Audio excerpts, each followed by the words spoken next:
and welcome to Find It. I am your host, Debbie Bettendorf, but it's not about me. Guess who's on a special night, a special time? His name is Pat Hazell. He is a producer, he is a writer, he is a comedian, he is a podcaster, and a whole lot more. So if laughter is the best medicine, get ready for a huge dose tonight. Let's show his intro, and Pat will be right back with us.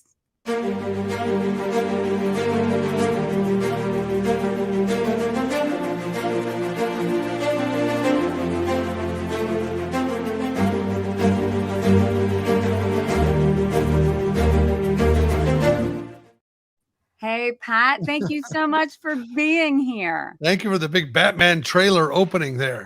It is very dramatic. Well, you like theater, so here we are. No, I know. It's fun. You know what? Ever since the pandemic set in, everybody has a TV show in their house. It's kind of a crazy fun thing, Yeah, I love it. So I want to get right into like who you are. I'm sure a lot of people already know your name.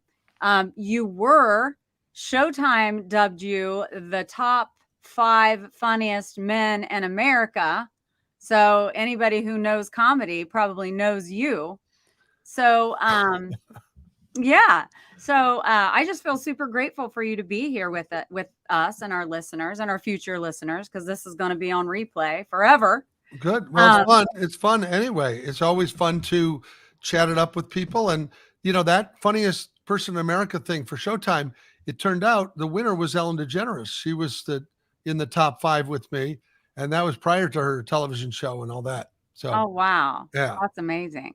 But they picked them by state. So at that time, I was the funniest person in Nebraska, which, that's like pretty easy to win in a state like Nebraska, Omaha. No. So what, I also know I've read this and it's in your bio. So we'll just get right in there because everyone talks about this, and every podcast you've probably ever been on, they ask you about being a writer for the Seinfeld show. So I read where it was you had to send in a script to kind of like try out for it, right? And it was going to be called the Seinfeld Chronicles, and it was a bunk bed. What was it called? Bunk bed something. I had written a play called Bunk Bed Brothers. Okay. With another guy named Matt Goldman. And when we submitted that sample script, he and I got the first 2 jobs. It was Larry David and Jerry Seinfeld doing the pilot. And then Matt and I came on when we started making the series. And it was just the 4 of us in the very beginning. Okay. And then eventually the staff grew quite a bit. But we got it on the merits of a play we had written and produced in Minnesota some years before. Wow. Yeah. How did you know? I mean, you just heard about this TV show, this pilot or whatever, and you kind of like just submitted this, or did someone come to you and ask you to be involved? Well, I was in Los Angeles at that time. Okay. And so I'd moved out that way, and I did have an association with Jerry, which was that I had opened for his first, I want to say it was an HBO special that he shot from the Roxy in LA. And I wasn't on camera. I was just a warm-up act. And, I had toured as an opening act for him along the way. So I was hearing about the show coming around. And so when we found out you had to turn in a spec script, which is short for speculation script, something that you've written. And most people would turn in something that is like a television show that you've already seen, like Cheers or Murphy Brown or something like that. And Matt and I just decided to turn in this original piece. And there was a lot of jokes per square inch and a lot of like antics and stuff like that. So Castle Rock was where it was being done. And Jerry, they liked our stuff. They kind of liked both of us. And we none of us knew what we were doing, right? They had done some television. Larry David was on the Fridays show and a few things, had done some Saturday Night Live briefly, but he hadn't really worked in a scripted sitcom before. So, a lot of it kind of unfolds during the series because you see them pitch the pilot in Seinfeld. They're pitching the pilot to network executives. All of that is kind of what really happened to these guys. So they eventually were starting to use material about the real thing of making the TV show, Yeah. including And an it's episode where I played the warm up. The well, that's what studio I was going to audience. ask you. What does that mean? You played the warm up. What does that mean? I don't Well, here's understand. what's funny. I drew a short straw as a writer, and I became the studio audience warm up comedian on the taping night.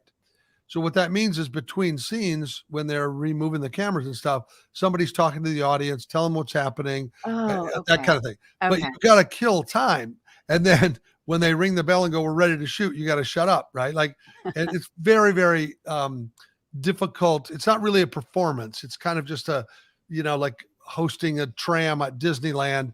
Like you're the Jungle Boat cruise operator kind of guy, right?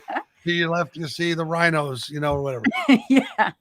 So I did that, and I did maybe about 75 episodes of that during the nights of the taping. Wow.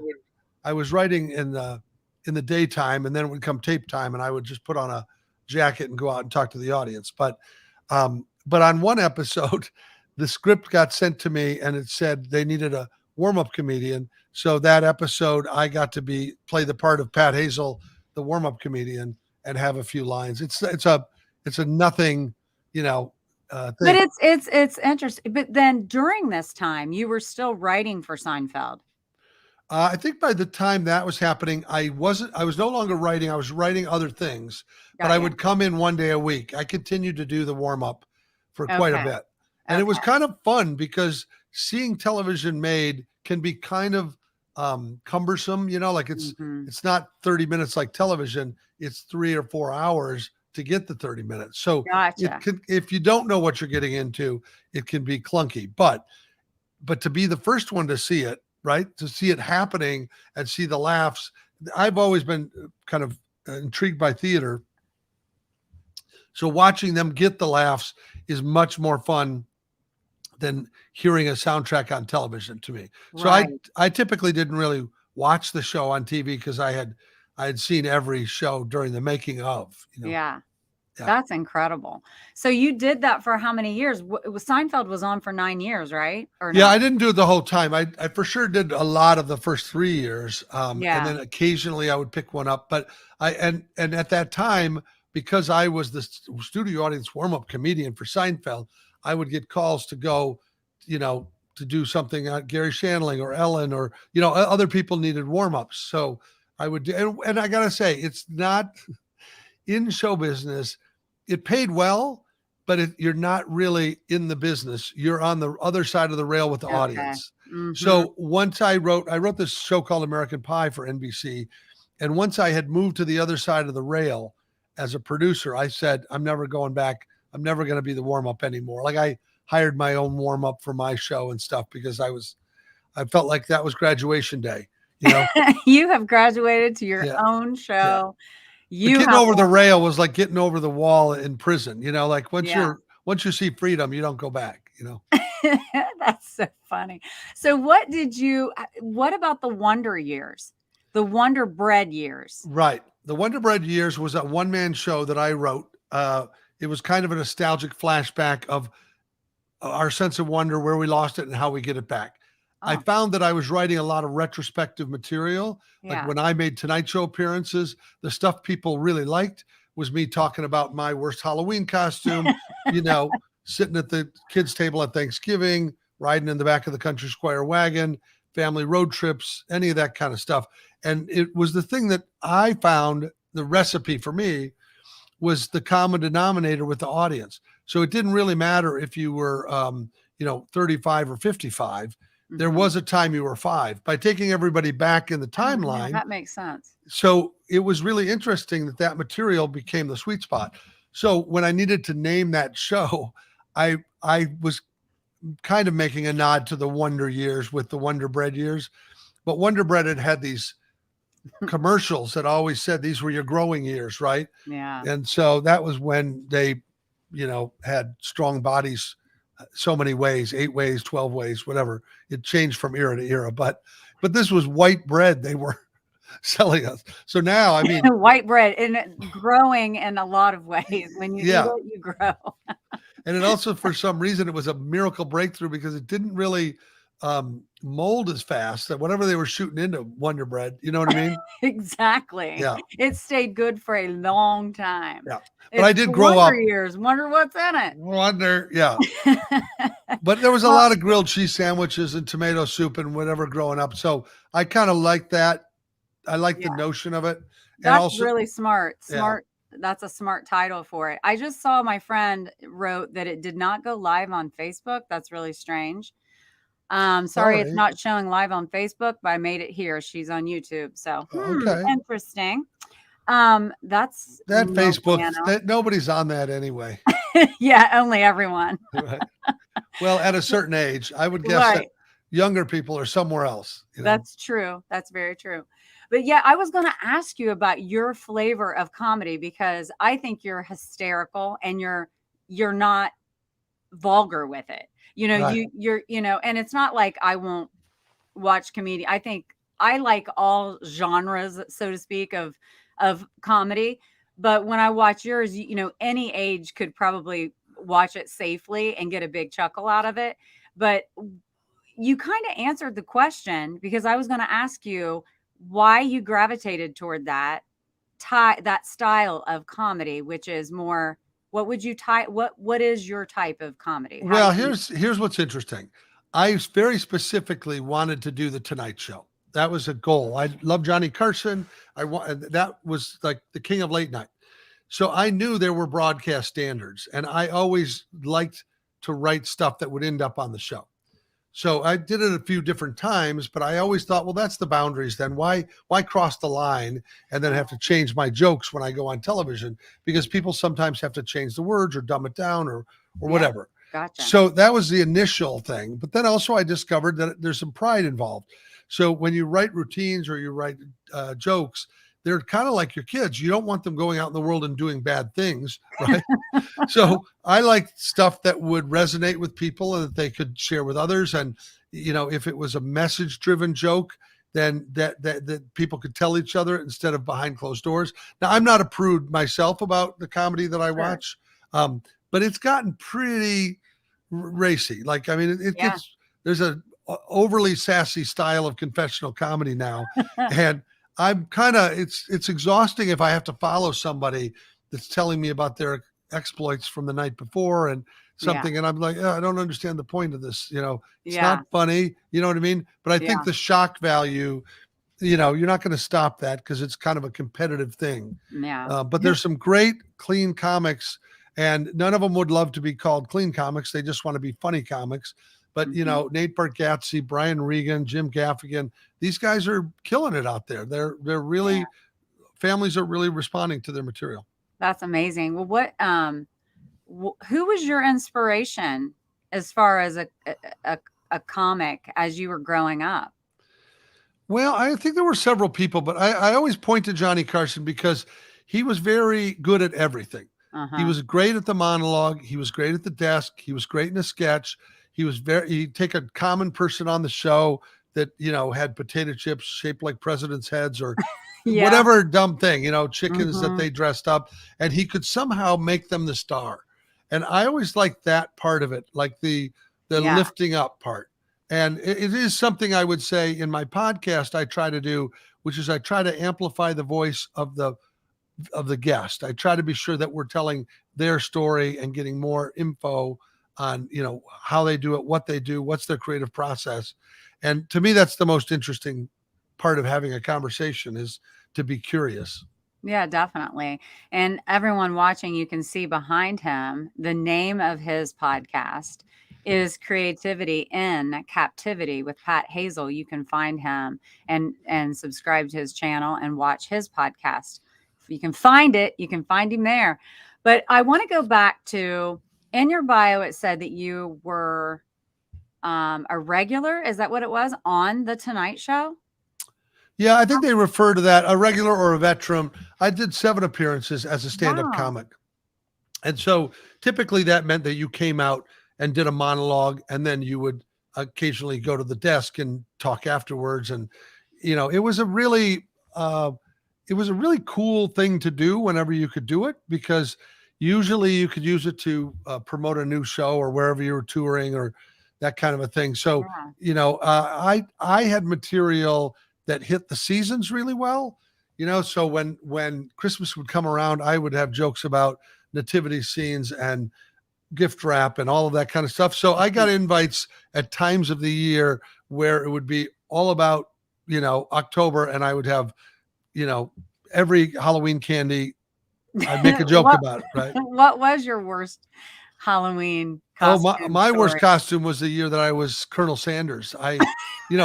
Now it's cool because he's made a resurgence, but then they gave a mask out with a bucket of chicken, and my mom made me take the chicken bucket to collect my candy, and like that was my bag. That's so And funny. and people thought I was Burl Ives or whatever. They That weren't even didn't sure work. who I was, That's so funny. So that was a tough one. And also there was the year that I was the mummy. My mom was a nurse, so we had ace bandages. And Oh. so I got wrapped head to toe in ace bandages. But we used to have this tradition of having chili every Halloween. And so, I know, in retrospect, if you're going to spend the evening running around with a sheet over your head or wrapped like a mummy, you don't want to, Yeah, you fuel the night with the chili. But that's right. I had to unravel along the way because I was, like Yeah, I get it. asphyxiating myself, Oh but my gosh, that's so funny. Well, what about who was the host of the Tonight Show? Your first appearance? my first one was Johnny Carson, and that was before he got off the air. And then subsequently, the remainder of them were with Jay Leno. Yeah. And they varied, different times of the year, different. There was one time where they did a simulcast from the Olympics. Like this was when Greg Louganis was diving, and there was a lot going on. And I had a thing with where I balanced a burning napkin on my nose, and then it burned all the way down and floated off my face. But I did it with the Olympic torch music playing, and it went out worldwide because it was kind of during the Olympic Games time, Yeah, great timings, everything. Yeah. It was fun. Every invite was special, and I kind of marked it with very, very minor celebrations. Like I would get 2 cheeseburgers from McDonald's or something, or I'd buy new tennis shoes, or the day of, I would always do something because there was a time early on when I was married that I was sent out to scoop the dog crap out of the backyard. And I'm like, hey, I'm going to be on the Tonight Show in a few hours. Can you just give me the one day? Like, can I please? I would like to not be on scooping duty in my show shoes, Yeah, we don't want to go to the. That's, by the way, that's not why I'm not married. It wasn't that incident, but. Okay, well, wait. So let's talk about this. Not all comedians burn paper or tissues off their nose, but I do know that you aren't just a comedian. You actually started out as, do you believe in magic? You're a magician. Tell me about that. I was, and you're apparently a singer. I didn't know that. Well, I started out, in the shower. Yeah. That's where I'm also a magician. So Okay. I started out close-up magic tricks, doing little table-to-table magic at restaurants. I worked down in Omaha on the old market on street corners, passing the hat and doing little cabaret magic with people. And all of that was just because I really enjoyed doing them. And my magic wasn't like the world's greatest. So subsequently I made it funny. If it was funny, they thought it was supposed to be not great, Okay. and somehow it balanced out. And I guess I worked, company parties, and it was just really super fun job to have. And, I kind of made it up. Oh, someone says I fixed it for Facebook. Yay. That must be Lynn. Oh, Lynn must have fixed it. Okay. Whoa. I hope people come on now. Now they'll come late and they'll say, what They'll happened? say, what's happening here? I must have missed a good part. Right. We missed a good part. Well, I was going to ask you though, like you made the transition into, comedy, but you also you're a writer, you're a producer, you have all these things. But what I'm really interested in what is the life of a traveling comedian? I mean, have you gone all over the place? You traveled a lot? I have. I don't do a lot of international just because my stuff is very much Americana. I did work in London, and I did work in Vancouver. And, you think it's how different can it be? But it's very interesting what you learn when you're in a new place. Yeah. And I had a joke that I used to like. It was a true joke about being in a bookstore, and they were selling bookmarks for $1.25. And you think, what's wrong with that? Well, if you use $1 for a bookmark, you save a quarter right there, right? Like you don't even need to buy the stupid thing. And then they give you a receipt, which is basically a free bookmark. After, right? But if you try to return the bookmark, they take the receipt. Like it was a whole mess, right? So I thought that was a funny joke, and I did it in Vancouver, and not one response. This was a question I was going to ask you. Have you ever stood up and a joke bombed or you were booed?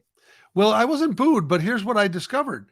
They do not have a $1 bill in Canada. Oh. The first thing they have is a $2 bill, a Tui or something. But otherwise, it's coins, like a $1 coin or whatever. So they couldn't fathom what I meant by that, putting the coin in the book, right? Which I didn't mean, So you discover this as you go. But yeah, I guess you back out of that one. What happens when you're on stage and a joke bombs?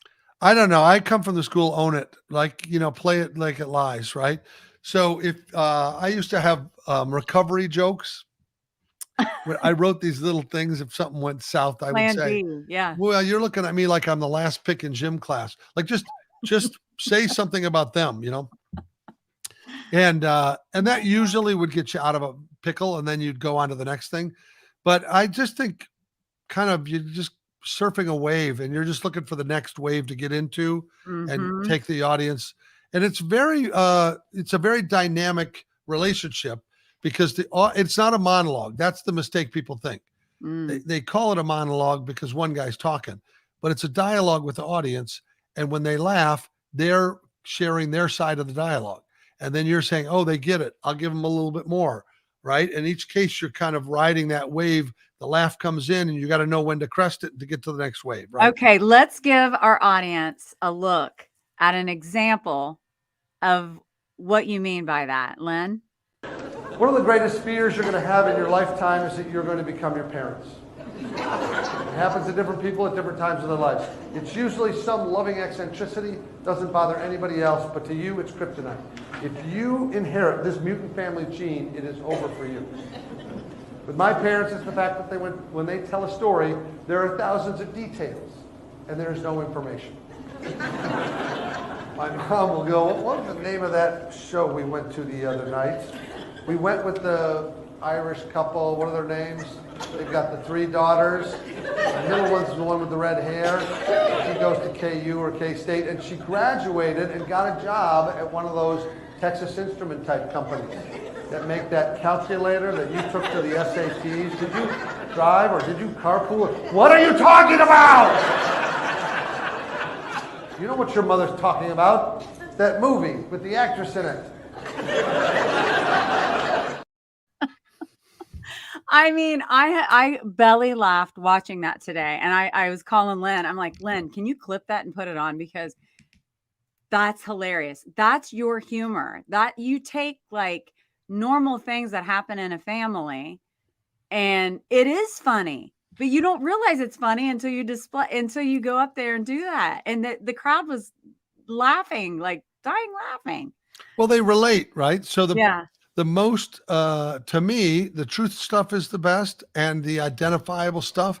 And if you can shine a light on something that we've forgotten, or that and this is something that I learned from Jerry Seinfeld, who's very good at it, is what lens are you looking at something from? So is it the microscope where you're going down and there's some minutia or something, and you give the details? Are you coming from a wide shot out of the moon? Like, are you exploring a bigger area? And it's a really fascinating. There's so many ways you can look at a topic. Are you talking from first person point of view? It happened to you. Were you witnessing the thing that happened on the streets? So are you overhearing it? I overhear things in a public place, and I always wonder if it's worth looking back to see, like somebody said, it takes more than 2 beers to get me naked dancing on the picnic table. And you're like, who's that? Yeah. Another round. But right. Should you send the beers over? Exactly. Right. Yeah. Oh my gosh. Well, here's a big question for you. Pat, Have you turned into your parents? Oh, of course. Oh, Of course. me too. It's Me too. Oh my gosh. I think that's even why it was more funny. I was just like, oh my gosh, I can never remember people's names. I'm like, Tori, Dalton, what's their name? I know everything. right. The fact that that's so funny. Well, when But I wrote it, I was making fun of my parents. Now I've become the person I made fun of, and my kids remind me. They say, "Dad, you're becoming your act," and that's terrible. That's like a terrible feeling that you are the resource of, But if I can keep my eye on it, right? If I pay attention to what they're laughing at me about, then I can just turn the lens around. And you can make fun of yourself. There's nothing wrong with oh that. yeah. Yeah, that's true. Have you ever, and I don't know if you've ever used jokes on someone else and then they got angry about you using them in your bit? Nah, that hasn't happened to me. I don't really Because you don't do real negative I stuff. don't do that, but I Yeah. would say I feel particularly good about this joke, this story, and it's because it's true. And after the pandemic, I decided to be a little bit more confessional, and I said to the audience that I had a thing for a married woman for years, and I did everything I could to get her to sleep with me, but nothing. Like no, no, no, every time, and then eventually one day, she divorced me, and so what's what's funny about it to me is they hate me at the beginning of the joke. Yeah. They're like, what a What a jackass, total, right? yeah. And although every part of it is true, they don't know what the twist is going to be, right? Yeah. And so they go from thinking look at this horrible guy to this poor guy, like they're sympathetic about it. They do a total 180. The good one. Christopher Roush is watching. We have some Oh, people good. Hey, tuning in Christopher. now. Thank you guys who are watching now. I know it wasn't live for a while. So thanks for coming back.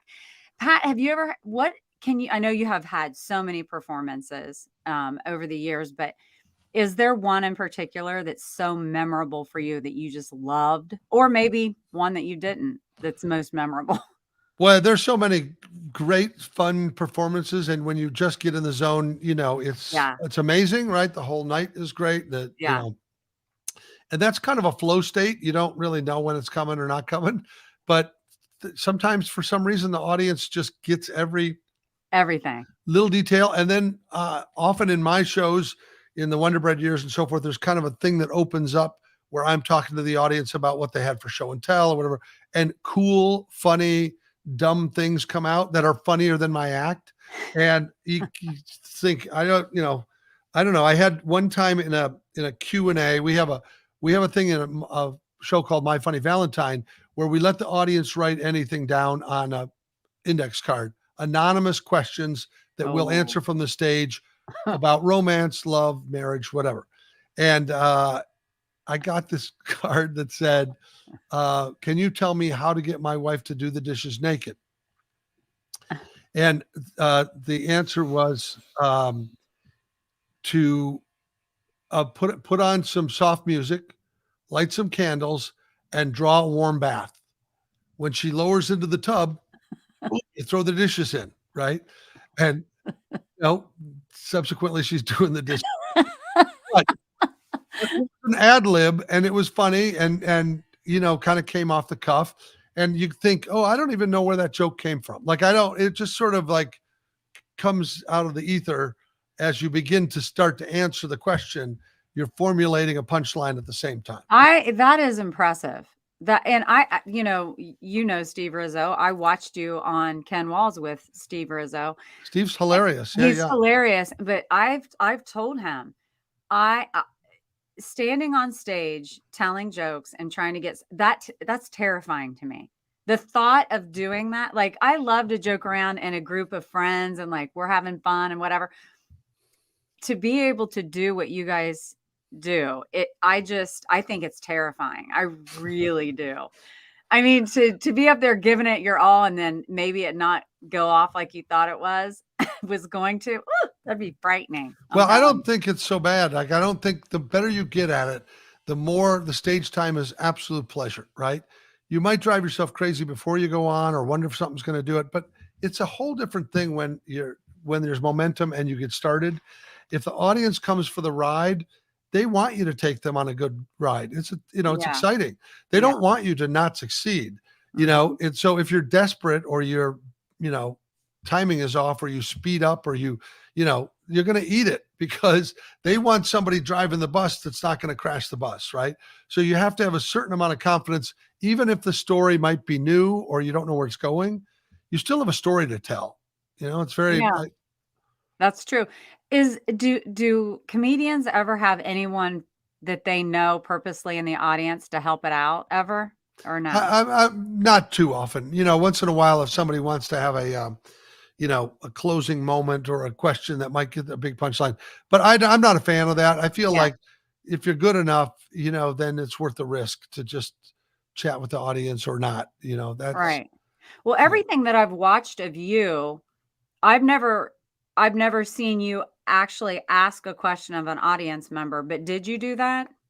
Yeah, I do. It depends on what the circumstances are. I do a lot of stuff with custom corporate audiences and so forth. Uh-huh. And so I like to get in conversation with them. There's a client, Brown and Brown Insurance, that I don't even really write material before I get there.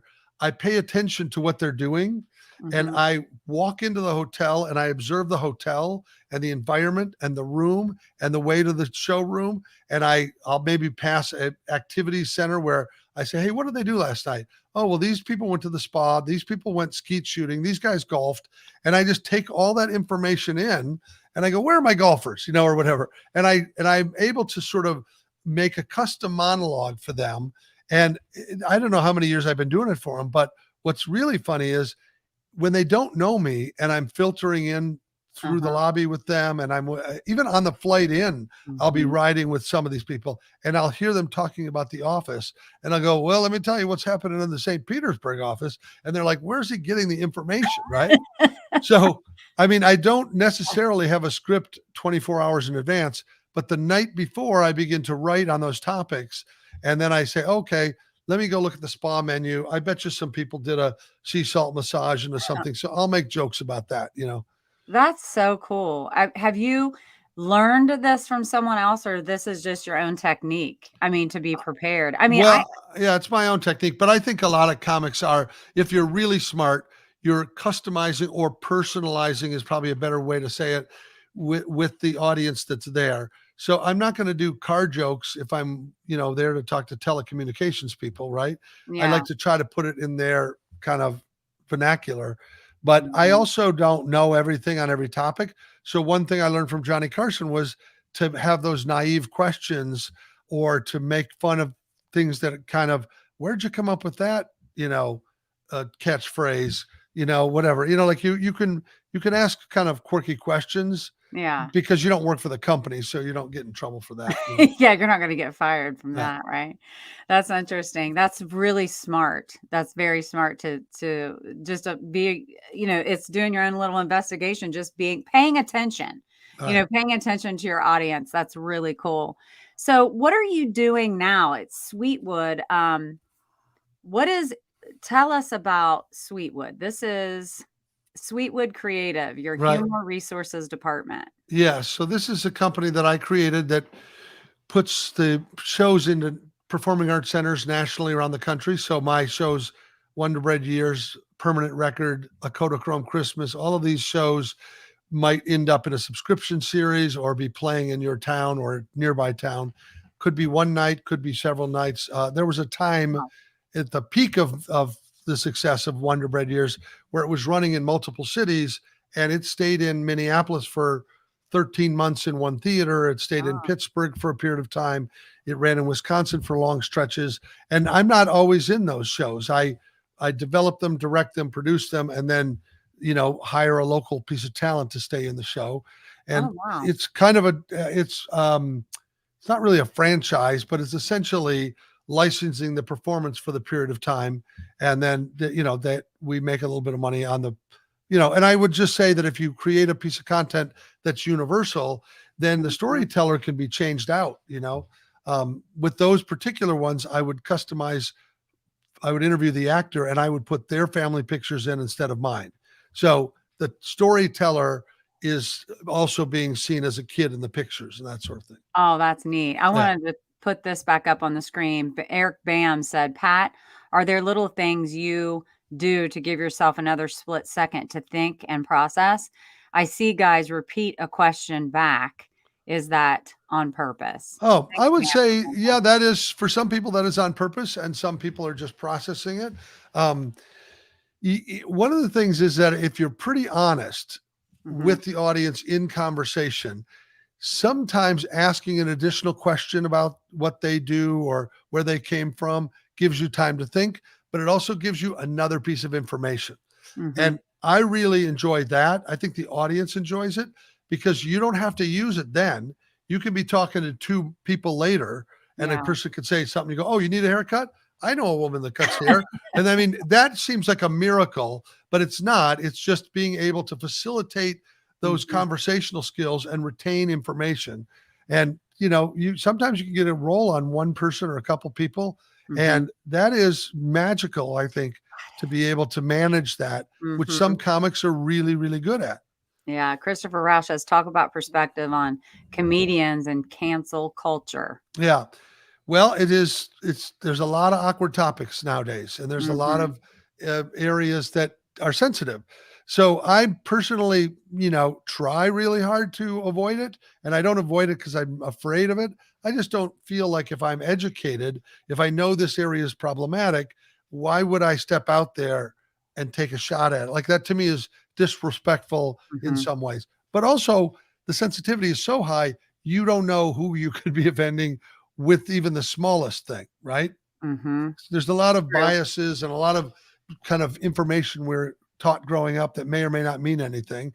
I know that Mm-hmm. like the word retarded is not a great word. It's something we've all learned but as a kid we said it, and Mm-hmm. and we said it often. And we weren't really talking about, I remember my dad calling us that, you know what I mean? Yeah. So I did have a joke that referenced that, and I felt like I was making fun of a 50s or 60s style dad. I wasn't really making fun of the person that had the Right. ability, but still the use of the word being too loose or relaxed shows disrespect, right? So, you can say the word moron just as easily, and there are no morons that are sharp enough to complain, I guess. No, but I'm just saying, it is the art of finding the right words, Yes. right? Yes. So, and Seinfeld TV show is an interesting one. They did a whole series on pleasuring yourself, and they said, "Master of your domain," and the network let them say it over and over and over, and everybody knew what they were talking about. But just finding it in a clever way, you know what I Yeah. mean, allowed Right. it to get. So I just think there's craftiness. Being witty and being smart is kind of there's an advantage to that. Knowing more words is better. Yeah, and I think I mean, like you gave an example with Seinfeld, but you always knew what they were talking about in the episode without them actually saying many different things. Right. And Right. I always thought that was super like that, like, wow, they're really skating around that, but they are not saying it, but you know. Right. Yeah. Right. Being sponge worthy or whatever. There was a lot of those kinds of things that you go, you know, I don't know. And But it's you not were like it's part of that. even what's that? You were part of that. I You were the was. writer for Seinfeld. Uh, That's uh, so cool. yeah, it was fun to be. And Jerry taught me a few things. And one of them, he said, lose sleep over it because that's what your job is, to make something. The network doesn't lose sleep over it. It's the writers and the creators and the producers who are trying to make something original. And he just said, don't do what other people want you to do. Make yourself the audience and see if you can get to the level that you're entertaining yourself. Like we felt like we were the audience, and there must be another audience out there that's like us, right? Could we gather those people that find what's funny that we think is funny, right? And he really did change the metrics of television. And then subsequently, similarly around that is when Friends and Ellen and all that became shows about your friends and not about your family. Because if you Mhm, think about the family ties and all of those other things, the family was always the center of the sitcom.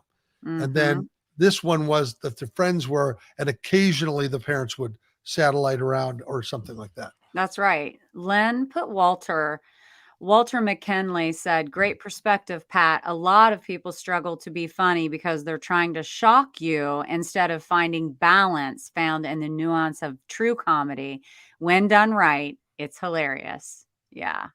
Yeah, I think in general, people share funny moments. Like we know when something's funny together. And that's what I Yeah. like about community laughter. Yeah. Nobody's telling you to laugh and me to laugh at the same time, right? When we go to a movie or we go to a stand-up comedy show or whatever, there's a collective consciousness of joy, right? That this is Mhm. the twist surprises us, we laugh, and then we love that we're laughing together. That's why I Mhm. think just watching comedy on your phone or doing other things, it is fun to have that as a kind of a morphine drip of humor, It but there is no replacement for live theater, right? Yeah. Live material and watching it happen on its feet and finding out that you actually participate in it.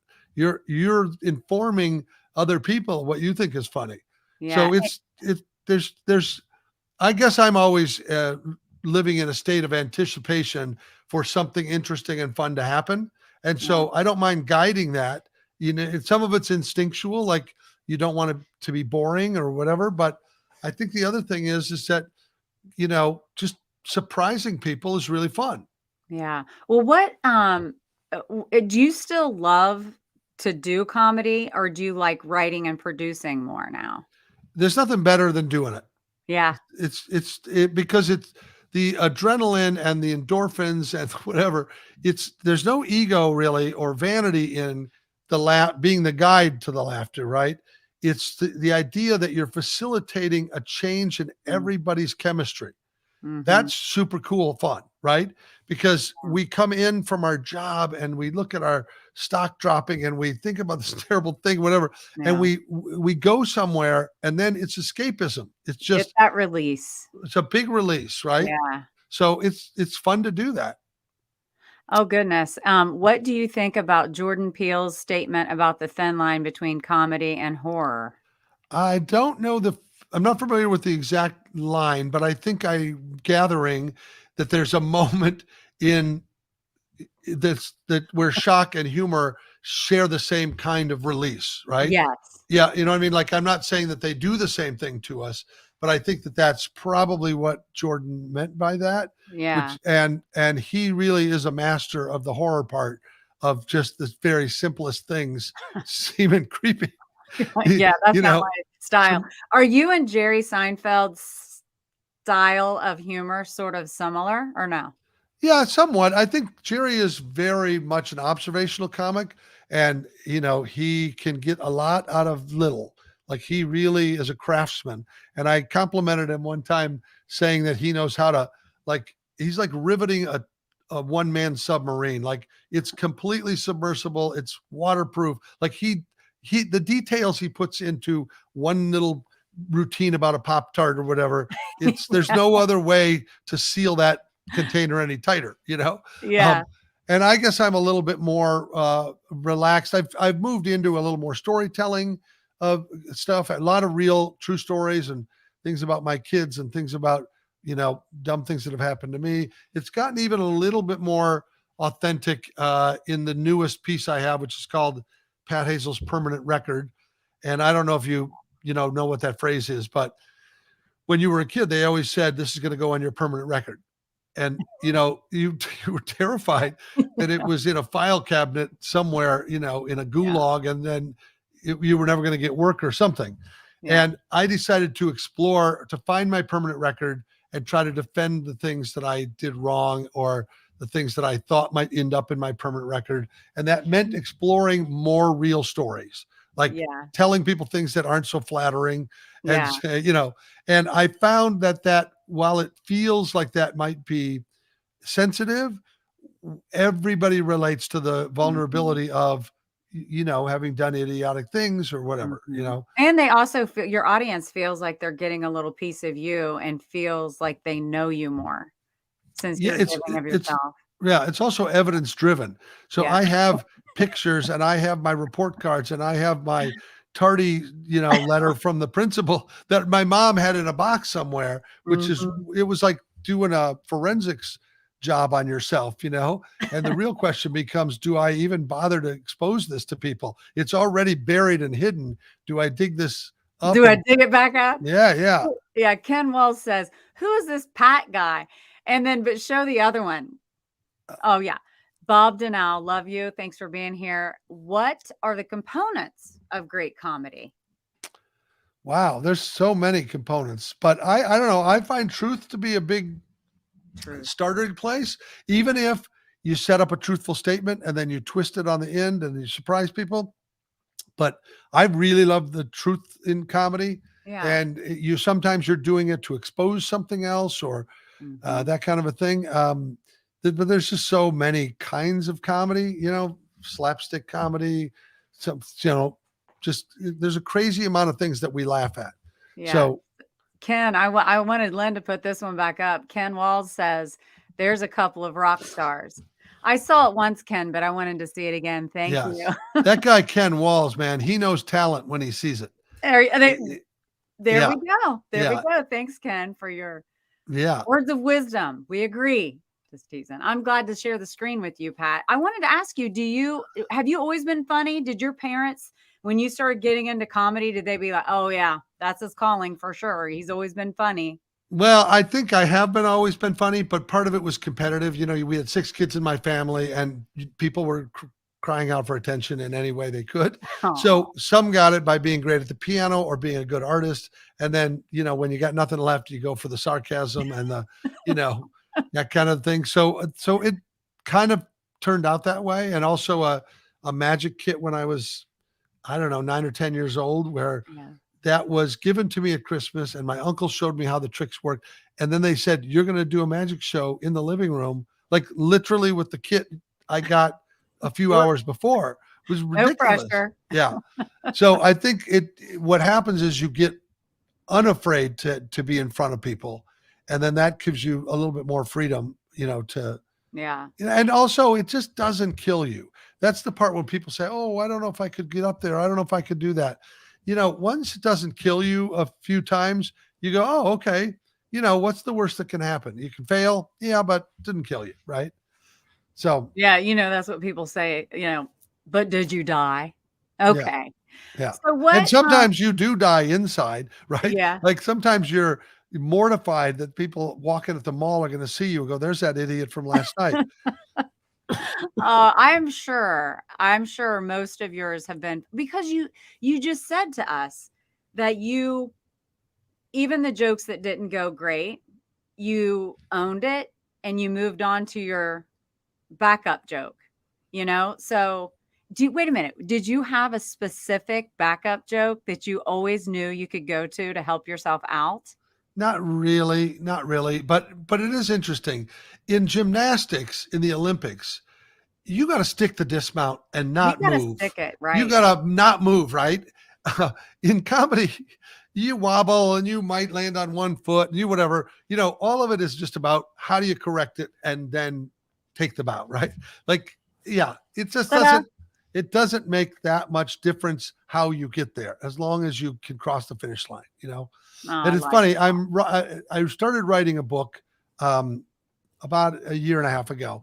I got distracted by a few things, but the pandemic allowed me, I could no longer make excuses. I could no longer say I'm too busy or I have this thing. I had nothing to do, right? And so it actually took away every convenient reason I had not to write this book. And I had a friend that inspired me, said, you have to write the book.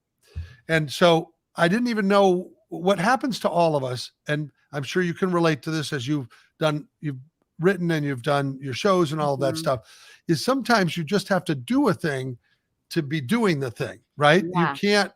You can't put your judgment hat on and you can't go through all those stages of, oh, nobody will read it. And what do I have to say? And, this is the classic imposter syndrome of a creator or an artist or anybody that's a thought leader. They're always wondering, what's the point of me going through this exercise, right?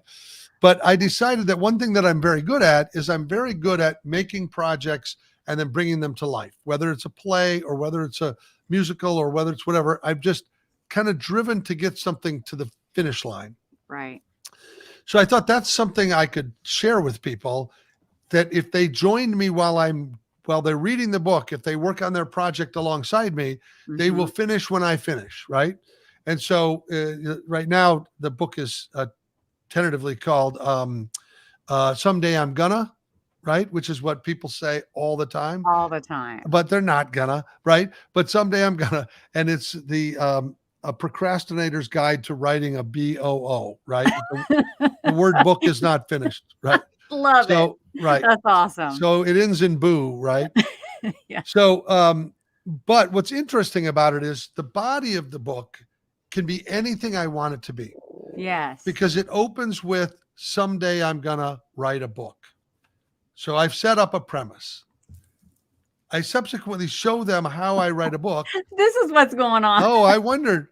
That's all right. I thought maybe you had some kind of surgery and I'm just like trying to guts were pouring out under the table or so. I didn't know. You keep that kind Sorry. of friendly face, so I didn't know if you had, Okay. Sorry. But anyway, the point is that it ends with, I just wrote a book. And if you were a faster reader, I would have been done earlier, But the beauty of that format, which is not a story or a narrative or whatever, it means that I can share life lessons, how-tos, memories, lots of things that I think, I've been through the minefield of show business from a performing standpoint, directing, producing, monologues, all those different things. And I think people aspire to do any number of those things, and they think it's impossible. And the truth is, it's completely possible, but you have to be proactive about making it happen. You can't wait for somebody to invite you to write a play. Nobody does that. Nobody comes and says, hey, you know what? Yeah. It's time for you to do this thing. You can't. You got to start building an arsenal of bulletproof material and hope that the audience comes to you at some point, That's amazing. Where are you in the process of writing the book? I'm not, I don't think I'm to the second O yet. Okay. I'm doing pretty well. I'm about 80 pages into something that I think probably shouldn't be much longer than 125 pages or something. Nice. And that's a random choice. Yeah. But I don't like, in a thing like this, I don't like a lot of density. I want I want the messages to jump off the page because I don't remember who said this, but it's nice to write, but it's better to have written, right? Like once it's done, it feels so much better than the torture of going through it, right? The process. Yeah. But you have to do it. It's like being a bricklayer, right? There's a certain amount of foundation. You have to put a certain amount of mortar and brick and build this foundation for it to go up. And that's really the person that does the job, is not the person who thinks of the crazy idea and is brainstorming. Yeah. It's not even the talent scout that says to you, hey, I want to do that. It's the bricklayer. It's the person every day that does a little bit on their craft and gets it to the finish line, and everybody else celebrates it. So true. So that's such a great way of looking at it, and then the analogy. But would it be so funny if your book has like chapter 10 and then there's no chapter 10? It'd be great. Here's the part where you fill in the blanks, right? Yeah, this is where I'm done. Okay, right. let's put this on Barnes and Noble and Amazon. We're good. Well, I always think that about this isn't a real one, but it's kind of like How to Make $1 Million or something kind of book, and the page one, ask your dad for $1 million. Like period. Yeah. Have a nice day. Yeah. And the rest is a journal. You can write in. Yeah. Blank pages. Come up with your own daydreams. Come up with your own stuff. Yeah. Well, Pat, I thoroughly enjoy you, and I ask one question of every single guest, no matter who they are. Oh, is the show just starting? Okay. That's the first question. And it is, what have you found in your life, Pat, that you can share with us so you can inspire us to find it too? Okay. What have I found? Well, I will say that humor makes everything better. Humor is a very, very interesting thing because it is it's an icebreaker. It's an elixir. It's a it can help you through cancer. It can, you know, having an attitude and a perspective of humor, even in the darkest times, is the only way over the hump sometimes. And when you take that out of the equation, when you live in a place of fear and you always are afraid what's next and how's that going to happen to me, it really, those negative thoughts can really bury you. And being open and playful in life is, and I find it, I'm talking about not being an idiot, but the tone that you write an email, the way you send a text, what you do, keeping things light keeps everything kind of flowing in the right direction. And, you know, I choose it personally, not because it's my profession, but if, you know, we have a mission statement at my company, which is fun, funny, and favorable. And favorable covers most of the business aspect. Are we negotiating in good faith? Are we treating people right? Are we doing whatever? But the fun and funny make it worth doing. And honestly, we will say no to a project if we don't think it's going to be fun. It doesn't matter how much they want to pay or whatever. It's sort of like, this is going to be terrible. So let's just look back to that and say, is it going to be fun, funny, or favorable? If it's not those things, we pass, you know? Wow. That's awesome. Yeah. You stay So I don't true know. Hopefully to- that's helpful, but it's just one I made up for me. And I feel like create a system, create a mantra or a motto that keeps you focused on the bullseye, you know? So it's, we're in a world of where everyone often feels alone, and all this connection and all these things we have that are distractions and seem to sort of temporarily stave off that loneliness is not quite the same as when you find that center, right, where you can enjoy being with yourself or being with others and being a strong pillar in your community, right? It's really, we're facing a 1,000 options to look at screens versus looking at nature. So, you know, I think we just have to fight against the instinct of the quick, easy, lazy visual, you know, feeding of, like, I have a hard time at these sports bars and other places where it's like, just you're bombarded with TVs and you can't eat without being into a game, you know? Right. That's so true. That's very insightful. I love that. And, you know, even the funniest guy, right? I mean, you've had to probably use humor yourself through dark times. And you know that, you know, there are people who will say, well, that's not something to joke about.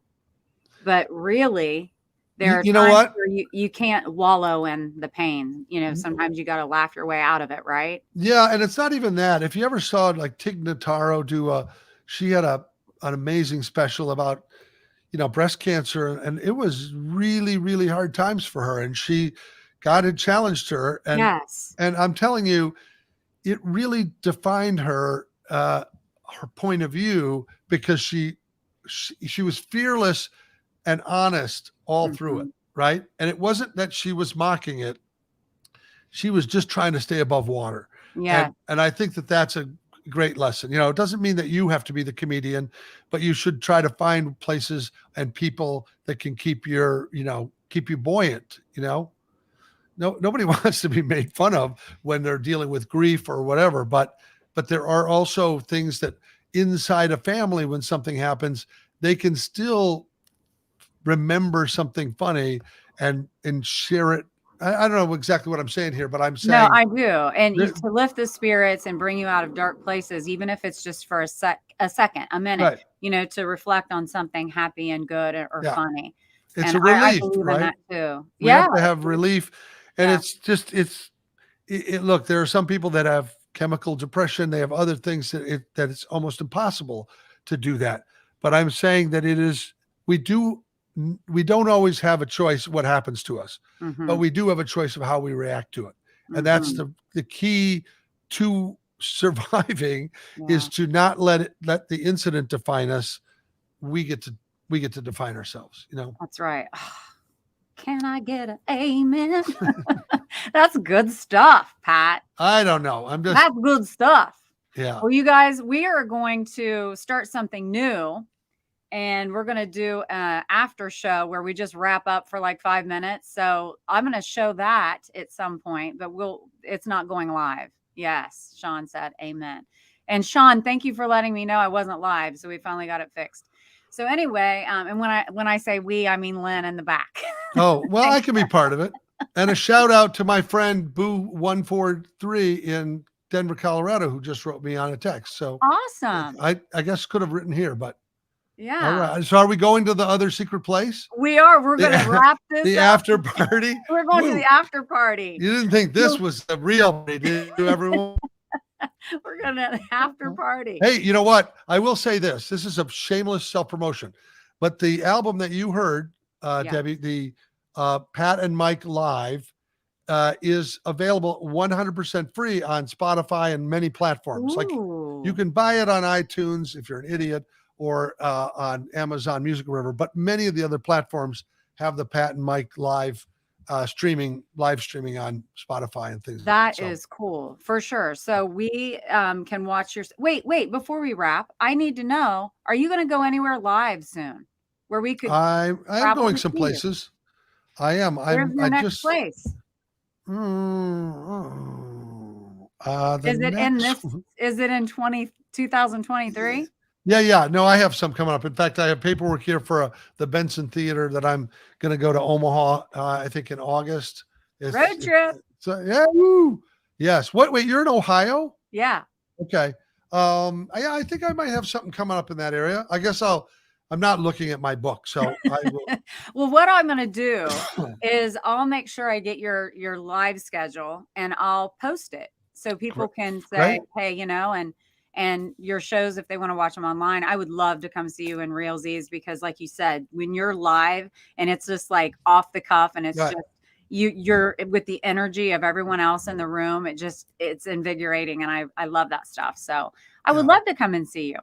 So with that, hang tight, Pat, because we're going to the green room with mints and champagne and have an after party. Excellent. So, but everybody, thanks for sticking with us and tuning in. And I will see you guys this Wednesday, regular time at 8 p.m. Have a great night, y'all. Yeah. Thank you both for watching. Yes. That floats around me, keeping me